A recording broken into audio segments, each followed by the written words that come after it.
Shalom, bienvenidos a Vía Haftaj Israel, una frase hebrea que significa amarás a Israel.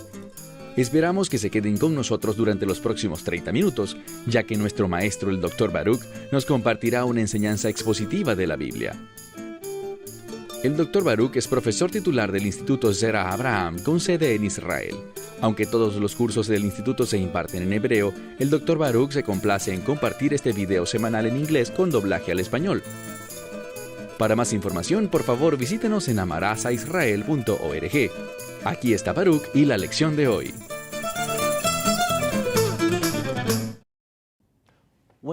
Cuando escuchas el término pureza teológica, ¿qué viene a tu mente? La mejor respuesta es una palabra: verdad. Necesitamos conocer la verdad porque la verdad nos hará libres. La verdad producirá cambio en nuestra vida, nos convertirá en más que vencedores. Tomen sus Biblias y vayan conmigo al libro de Apocalipsis capítulo 3. Libro de Apocalipsis capítulo 3.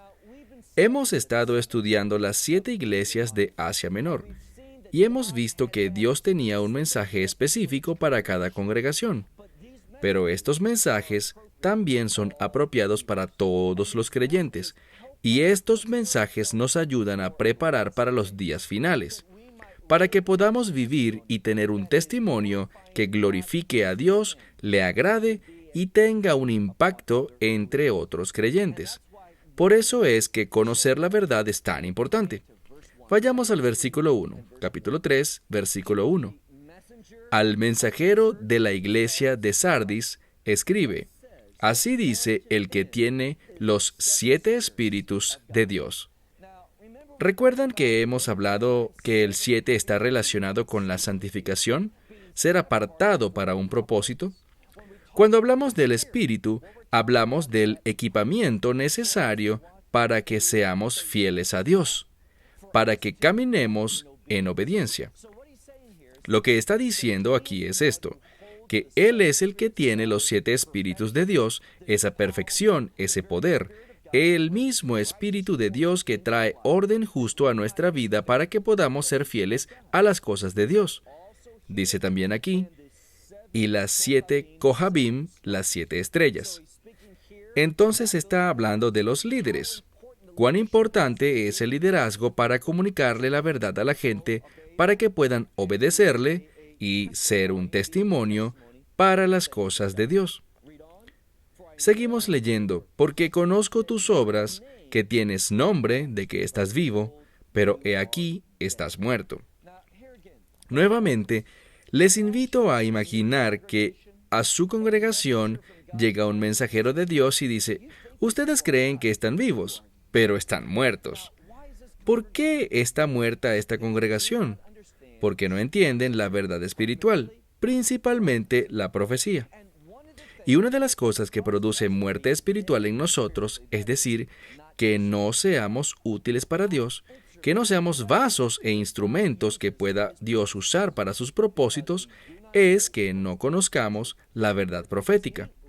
Más adelante veremos, cuando lleguemos a la segunda parte del libro de Apocalipsis, que hay una conexión entre la profecía y el testimonio o carácter del Mesías. Entonces, si no entendemos la verdad profética de Dios, no seremos capaces de vivir una vida que da testimonio de nuestra fe en el Mesías Yeshua. Entonces, aquí nos dice: yo sé que tienes nombre de que vives, pero estás muerto. ¿Cuál es la solución? Verso 2. Esta palabra en el verso 2 es importante porque vemos al Mesías usándola en sus enseñanzas sobre los días finales. Me refiero a cuando el Mesías profetizó sobre los días finales.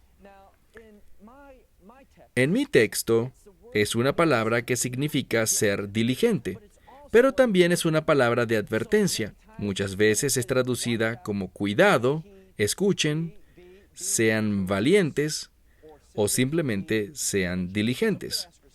Entonces debes hacerte esta pregunta: ¿realmente soy diligente en las cosas de Dios? ¿Soy alguien que percibe las cosas desde la perspectiva de Dios? ¿Reconozco las señales que Dios quiere que vea proféticamente para que yo pueda ubicarme en un lugar de obediencia? Bueno, ¿qué dice aquí? Dice: ten cuidado y fortalece lo que queda. aquello que resta, lo que le queda en su tiempo cercano a la muerte. No ha muerto, pero se acerca a la muerte, porque no he hallado tus obras completas delante de Dios. Entonces, esta congregación en Sardis recibe uno de los mensajes más duros, porque no están modelando la vida. No están siendo diligentes en las cosas de Dios. No tienen conciencia de la verdad profética. ¿Por qué sigo refiriéndome a la verdad profética? Veamos el verso 3, allí está la respuesta. Dice, recuerda aquello que has recibido. ¿Qué cosa? Proclamación. Se refiere a la proclamación profética, las cosas que Dios va a establecer. Les puedo decir lo siguiente, cuando no estudias las profecías, no pensamos en los días finales. Cuando no pensamos en los días finales, no podemos prepararnos para lo que está a punto de ocurrir en nuestra generación. Y cuando no estamos pensando en estas cosas y no estamos preparados, somos fácilmente derrotados. No vamos a manifestar la gloria de Dios como estamos llamados a hacerlo. Recuerden cómo se les llama a estas congregaciones. Son llamadas candeleros o lámparas. En el lenguaje bíblico, menorá es algo que debería manifestar la gloria de Dios. Y si no estás manifestando la gloria de Dios, no estás siendo un ejemplo de la vida abundante, sino un ejemplo de la muerte. Entonces dice, recuerda lo que recibiste y lo que oíste. Dice, guarda estas cosas. Y luego dice uno de sus mensajes favoritos para la iglesia, arrepiéntete. ¿No es interesante? Les está diciendo, arrepiéntete, arrepiéntete, arrepiéntete. A creyentes, porque nuestra vida no está alineada con la verdad profética. Y les dice, si no, es decir, si no son diligentes, si no se cuidan, no pierdan de vista esto, dice, vendré sobre ti como un ladrón en la noche. Hagamos una pausa. Si le preguntas a la mayoría de los creyentes, ¿cómo será el regreso del Mesías? ¿Con qué compararías su regreso? Ellos responderían como un ladrón en la noche. Pero esa no es una forma en la que debemos responder o pensar.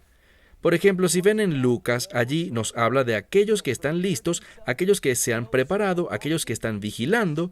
Dice que el Mesías vendrá, se ceñirá, y Él mismo nos va a servir a nosotros. Esta es la verdad. El Mesías no vendrá como un ladrón en la noche para sus seguidores fieles. Eso es lo que nos dice. Veamos otra vez el texto, verso 3. En el medio del verso dice, si no te arrepientes, si no eres diligente, dice, vendré sobre ti como un ladrón y no sabrás a qué hora vendré a ti. La conclusión es esta. Si estoy viviendo una vida rebelde, si estoy apagando al Espíritu Santo, si no estoy dispuesto a arrepentirme ante la verdad de Dios, ¿cuál es el resultado? Él vendrá como ladrón en la noche. Pero si yo me arrepiento, si yo respondo la verdad, entonces yo seré consciente de los tiempos, seré consciente de la cercanía. Dirás, ¿puedes mostrarme eso en otra escritura? Claro que sí. Vayamos por favor al libro de Primera de Tesalonicenses, capítulo 5. En este pasaje de las Escrituras, Pablo está hablando sobre los últimos días. De hecho, en muchas partes de la primera y segunda de Corintios, habla de los últimos días. Quiero que vean el capítulo 5. Primera de Tesalonicenses, capítulo 5. Noten lo que dice aquí. Está hablando sobre los días finales, como ya les dije, está hablando de las cosas que van a ocurrir, y permítanme buscar el pasaje. Dice aquí en el versículo 1, acerca de los tiempos y las épocas, dos cosas específicas. ¿Por qué dice eso? Porque vendrá algo llamado dolores de parto, aquellas cosas que prepararán a este mundo para los días del fin. Vemos que dice, acerca de los tiempos y las épocas, no necesito escribirles a ustedes, mis hermanos. ¿Por qué dice esto? Esto lo dice porque ya todo ha sido escrito. Los profetas ya han revelado estas cosas a la gente. Dice aquí, por favor vean en el verso 4, quiero tener la cita correcta, dice en el versículo 4, Porque ustedes, mis hermanos, no están en tinieblas para que ese día venga sobre ustedes como un ladrón. Lo repetiré. Pero ustedes, hermanos, no están en tinieblas para que este día venga sobre ustedes como un ladrón. ¿Por qué? Verso 5. Porque ustedes, todos ustedes, son hijos de luz. Y como hijos de luz, son hijos del día. Aquí establece una verdad muy importante.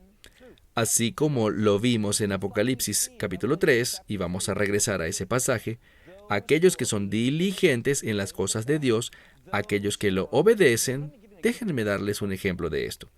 Muchas veces cuando le preguntamos a alguien, ¿con qué compararías los días finales? Mucha gente dice, con los días de Noé. ¿Recuerdan lo que dice la Escritura?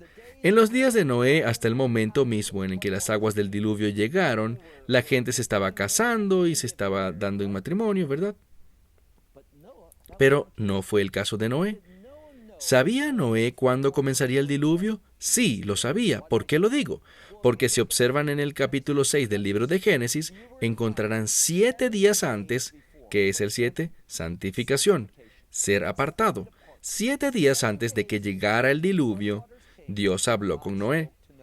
Él no lo sabía 8 días antes, no lo sabía un mes antes o un año antes, pero 7 días antes Dios habló con Noé y le dijo, toma tu familia, que todos juntos sumaban 8, porque 8 es el número para lo nuevo. 8 es el número de la redención. Le dice, toma tu familia, estas 8 almas, y entra en el arca. Obedecieron y entraron allí. Dice, porque en 7 días vendrá el diluvio. Aunque el diluvio tomó al mundo por sorpresa, no tomó por sorpresa a Noé y a su familia. De la misma manera, en los últimos días, nosotros sabemos por medio de las señales, los tiempos, las cosas que ocurren. Nosotros sabremos que el regreso del Mesías, y aquí me refiero al rapto, sabremos que está cerca. ¿Sabremos la hora y el día? La Biblia dice que nadie sabe, pero ¿reconoceremos la época y los tiempos que se aproximan? Sí, lo sabremos. Regresemos a Apocalipsis capítulo 3 y veamos el versículo 3 de nuevo. Recuerda lo que recibiste y escuchaste, eso es la verdad profética, y aférrate a eso y arrepiéntete. Pero si no eres diligente, y según este contexto, entonces vendré sobre ti como un ladrón, y el resultado será que no sabrás a qué hora vengo a ti. Verso 4. También tienes en Sardis algunos nombres.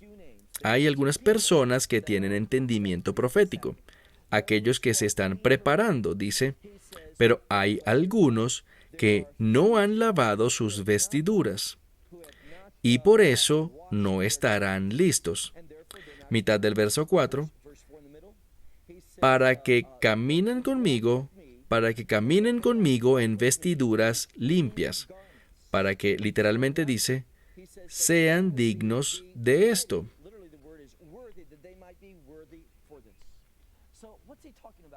Lo que está diciendo aquí en todo este mensaje es muy sencillo. Le está diciendo a la gente, ustedes tienen que ser diligentes. Ustedes necesitan responder a la verdad bíblica. Necesitan reconocer los indicadores proféticos para saber dónde nos encontramos en la línea del tiempo de Dios, para poder estar listos y estar ubicados en el lugar donde seamos hallados dignos. Hoy te quiero preguntar algo muy importante. ¿Estás listo para los cambios que Dios promete que van a ocurrir? Por ejemplo, de 1 de Tesalonicenses 5 que leímos hace unos minutos, Pablo hablaba, tal como habló el Mesías, sobre los últimos días como los dolores de parto en una mujer. Lo que quiero que entiendas es que estos dolores de parto son indicadores. Estos dolores de parto nos dicen lo que va a ocurrir. Y la clave es que cuando una mujer entra en labor de parto, ¿qué hace? Ella se prepara. Por ejemplo, ella va al hospital porque hay cosas que empezaron a ocurrir que no ocurrían antes en esa forma. Cuando comenzamos a ver estas cosas, necesitamos responder. Pero aquí está la verdad bíblica. Si no estamos preparados para esa respuesta, no podremos hacerlo. Una de las cosas que nos dice la Escritura acerca de los últimos tiempos es que usa la palabra rápido o pronto. Esto no significa necesariamente que es inminente, es decir, que va a pasar mañana. Cuando dice pronto o he aquí vengo pronto, lo que quiere decir es que, y no pasen esto por alto, una vez que estos cambios comiencen, todo pasará muy rápido. Y si no estamos conscientes de esto, bueno, este es un ejemplo que uso con frecuencia. Recuerdo cuando vivíamos cerca de un lugar con un pequeño parque de diversiones. Cuando mi hijo estaba muy pequeño, de 2 o 3 años, le encantaba visitar ese parque de diversiones por una razón. Le encantaba el dispensador de goma de mascar. Para obtenerlas debía insertar 4 monedas porque le gustaba una bola de goma de mascar muy grande. Ni siquiera podía meterla en su boca, pero eso no es lo que realmente él quería. Lo que realmente le gustaba era meter las 4 monedas, girar la perilla y así una bola de goma comenzaba a salir. Y era un cilindro que comenzaba arriba y era muy alto, más alto que yo. Y comenzaba a bajar muy lento y luego aceleraba. No solo aceleraba, sino que el círculo se hacía cada vez más pequeño y cada vez iba más rápido y la rotación era cada vez más corta. Y ya al final simplemente caía. Yo veo eso como un ejemplo perfecto de lo que va a ocurrir en los últimos días. Las cosas comenzarán a cambiar, pero si no estamos conscientes de eso, no estaremos prestando atención porque al principio se mueve muy lento, y luego se moverán más rápido, y aún así, para el momento en el que podamos responder, llegará al punto de ser una caída abrupta, y no seremos capaces de responder. Por eso estos mensajes, si observan bien, encontrarán que todos tienen algo en común, y es que nos preparemos para el futuro, y si lo ven proféticamente, hay una palabra que Mesías usó muchas veces para hablar de los últimos días. Es la palabra hebrea, o mejor dicho, la palabra griega, dei, que significa que es absolutamente necesario. Estas cosas deben ocurrir. No hay forma de cambiarlo. Estas formas van a pasar. ¿Por qué usa esa palabra? Para decirnos, no piensen que habrá un cambio y que estas cosas no van a ocurrir. No cometan el error que el judaísmo rabínico ha cometido. Esto es lo que los rabinos enseñan. Cuando los rabinos ven las profecías, ellos ven escenarios. Así que lo que han dicho y enseñado a muchos seguidores del judaísmo es esto, que ese escenario que muestra cosas malas, estas cosas del tiempo del fin, la persecución, estos tiempos de tribulación para Jacob, todas estas cosas han sido canceladas. Ese no es el escenario que veremos. Lo que le dicen a la gente es que un día el Mesías vendrá y en un instante Él establecerá una nueva realidad que no será percibida antes de que ocurra y solo va a pasar. Pero yo les digo que el no estar preparados para los días del fin es la peor situación que puede ocurrirle a alguien. Porque cuando están preparados solo para tiempos buenos delante de ellos y comienzan a ver tiempos de dificultad en vez de tiempos buenos, entrarán en pánico, comenzarán a dudar, comenzarán a tener una falta de confianza y dirán, tal vez lo que Dios dijo no es verdad. Y comenzarán a ser arrastrados de un lado a otro por cualquier corriente. ¿Qué dice la Escritura? Dice que cuando digan paz y seguridad, y esto es lo que los rabinos dicen en la actualidad, lo que vendrá será destrucción repentina. Y eso es lo que se avecina, lo hemos visto en muchos lugares. Volvamos a nuestro texto. Nos dice aquí que debemos caminar en una forma que nuestras vestiduras sean limpias y que seamos dignos de esto. Verso 5. A aquel que venza, le daré que se vista con vestiduras blancas, y no borraré su nombre del libro de la vida. Ahora, esa expresión representa problemas para muchas personas, pero hay que entender lo que dice. Uno de los problemas teológicos que está resurgiendo es el calvinismo. ¿Por qué lo digo? Bueno, con frecuencia ese término calvinismo es un sinónimo de predestinación. Y uno de los resultados de la predestinación es este, que Dios ha escogido a algunas personas para su reino y Dios ha escogido a otras personas para la condenación.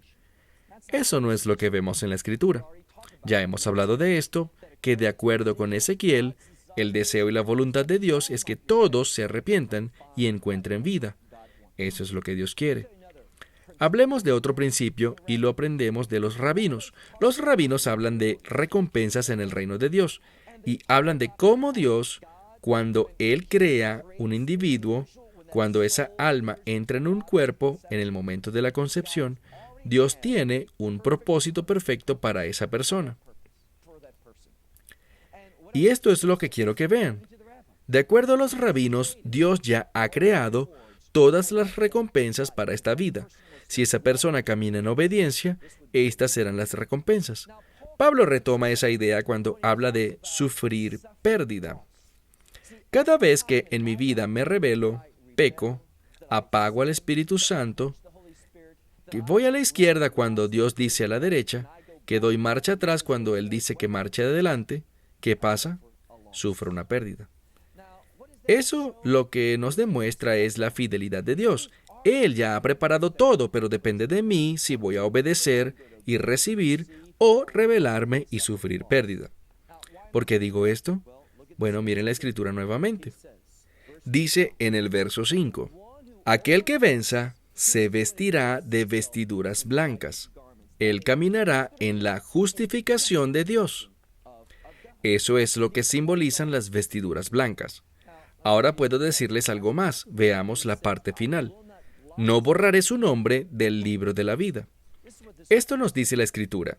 La Escritura no dice que cuando una persona es salva, su nombre es escrito en el libro de la vida. Todo lo contrario. Dios puso el nombre de todas las personas en el libro de la vida. Pero cuando rechazamos al Mesías, ¿qué pasa? Su nombre es borrado. Y eso es lo que está diciendo esta Escritura. Las vestiduras blancas son sinónimo de justificación, porque yo no soy quien se viste por su propia voluntad con estas vestiduras blancas. Lo que veremos que ocurre en Apocalipsis 7 es que le fue dado a cada uno una vestidura blanca para que la vistieran. ¿Por qué? Debido a la justificación, a la obra del Mesías. Entonces, estas personas que rechazaron el Evangelio, que se rebelaron contra la gracia de Dios, ¿qué pasa? Bueno, Dios borrará su nombre. ¿Por qué? Bueno, nos estamos adelantando, pero recuerden que habrá ese juicio del gran trono blanco. Y lo que pasará es que vendrán delante de este trono de juicio y serán juzgados de acuerdo a sus obras. Y la pregunta es esta. ¿Son sus obras suficientes para entrar en el reino de Dios? La respuesta será que no lo son. Ese es el libro. Dice que los libros se abrirán y allí están registrados todos los hechos, todos los pensamientos y todas las palabras que han hecho o pronunciado alguna vez cada persona. Y cada persona que se presentará ante el juicio del gran trono blanco será inadecuada e insuficiente en sus obras. La persona entonces preguntará, ¿hay alguna otra forma en la que pueda entrar en el reino de Dios? Habrá otro libro allí que se abrirá, y es el libro de la vida del Cordero. Y buscarán si su nombre está allí, y esto es la verdad de lo que pasará. El nombre estará allí, porque el Mesías desea que todos vengan a la salvación. Pero en el caso que alguien rechace ese ofrecimiento, Dios no lo quiera, el resultado de rechazar el Evangelio es que su nombre será borrado del libro de la vida. Y más adelante veremos que el libro de la vida es llamado el libro de la vida del Cordero. Es decir, que los nombres de las personas que no serán borrados serán de aquellos que conozcan al Cordero. Con este término Cordero se refiere a la Pascua. Y la Pascua representa la fiesta de la Pascua, que es la redención. Aquellos que su nombre esté escrito en el libro de la vida del Cordero serán aquellos que experimenten la redención del Mesías Yeshua. Bueno, vamos concluyendo. Veamos nuevamente y dice, y yo confesaré su nombre delante de mi Padre. Vean que los que tengan una relación con el Mesías, el mejor resultado de eso será que cuando estemos delante de Dios para ser juzgados, y dice aquí que todos serán juzgados de acuerdo a sus obras. No hablamos del gran trono blanco del juicio, sino del primer juicio. Lo que pasará, según dice la Escritura, es que todo el juicio, toda autoridad para juzgar se le ha dado al Hijo. Y cuando estemos delante de Él, Él confesará nuestro nombre como su redimido, como uno de aquellos por los que Él ha entregado su sangre para la justificación. Dice entonces, y me encanta este verso, al final del versículo 5, confesaré su nombre delante de mi Padre y delante de ¿quién? Delante de los ángeles. ¿Por qué? Bueno, piensen en la justificación, la salvación y los ángeles. Pienso en el libro de Lucas, en el que habla del gozo de ellos por una persona que se arrepiente, es decir, alguien que llega a la fe en Mesías Yeshua y cómo los ángeles del cielo se regocijan. Y de eso habla este pasaje. Cuando Mesías confiese su nombre delante de Dios, el Padre, y delante de los ángeles, ¿qué harán los ángeles? Se regocijarán. Verso 6. Aquel que tiene oídos, que oiga lo que el Espíritu dice a las congregaciones. Una vez más, este mensaje no es para esta congregación únicamente, y para nadie más. Tampoco este mensaje es apropiado únicamente para una cierta dispensación de tiempo. No. Estos mensajes son apropiados para todos los creyentes en todos los tiempos, porque son la clave para prepararse para los días finales. Mi oración es que podamos tomar estos mensajes y guardarlos en nuestro corazón y responder en obediencia para poder estar listos para los últimos días. Esperamos que te hayas beneficiado del mensaje de hoy y lo compartas con otros. Por favor, haz planes para unirte a nosotros cada semana en este momento y en este canal para otra transmisión de amarazaisrael.org. Nuevamente, para obtener más información sobre nosotros, visita nuestra web amarazaisrael.org, donde encontrarás muchas otras conferencias de Baruch en formato de video. Hasta la próxima semana. Que el Señor te bendiga en Yeshua HaMashiach, Jesús el Mesías, mientras caminas con Él. Shalom desde Israel.